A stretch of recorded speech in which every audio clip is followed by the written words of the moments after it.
আমরা যখন ঘুমাইতে যাই তখন অবশ্যই আজকের থেকে এই 6টা আমল করে ঘুমাবো, বলেন ইনশাআল্লাহ। 1 নম্বরে যখন ঘুমাইতে যাব তখন আমরা কালিমা তাইয়্যিবা পড়ব। হাদিসের ভিতর আছে যেই ব্যক্তি কালিমা পড়ে ঘুমাবে, যদি ওই ঘুমটা মৃত্যু হয়ে যায় তাহলে শাহাদাতের মৃত্যু হয়ে যাবে, বলেন সুবহানাল্লাহ। 2 নম্বরে দুরুদ ইব্রাহিম পাঠ করে ঘুমাবো।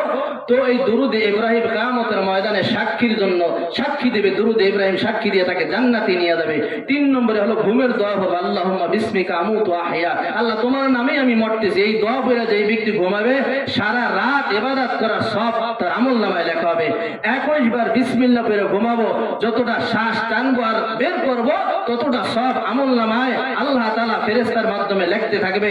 এরপরে আয়াতুল কুরসি আমরা ওই যে 3 পারা আছে, আল্লাহু লা ইলাহা ইল্লাহু, যদি না পারেন ইমাম সাহেবের কাছ থেকে মস্ক করায়া মুখস্থ করায়া নেবেন। দুনিয়ায় কত কিছু শিখলেন আর আয়াতুল কুরসি এটা পারবেন না ইনশাআল্লাহ। এই আয়াতুল কুরসি পড়া যে ব্যক্তি ঘুমাবে সারা রাত ফেরেশতারা পাহারাদারি করবে, বলেন সুবহানাল্লাহ। শেষে 3 বার আস্তাগফিরুল্লাহ আল্লাযী লা ইলাহা ইল্লা হুয়াল হাইয়ুল কাইয়ুম ওয়া আতুবু ইলাইহি, যদি এই তওবা করে ঘুমাইতে পারেন, ঘুম যদি ভাঙে তাহলে হবে ইহকাল, ঘুম না ভাঙলে হবে পরকাল। যদি ইহকালে আপনি জীবিত হন তাহলে নিষ্পাপ মাসুম হইয়া দুনিয়ায় আবার ভূমিষ্ঠ হবেন, বলেন সুবহানাল্লাহ। আর যদি মারা যান, এই তওবা যদি কাজে লাগিয়ে যায় তাহলে আপনার জীবনের গুনাহগুলো মাফ হয়ে গেল, আল্লাহ আপনাকে জান্নাতি বলে ঘোষণা করলো, বলেন সুবহানাল্লাহ। जो कुछ हुआ तेरी करम से हुआ, যা কিছু হইছে আল্লাহ তাআলার পক্ষ থেকে হইছে।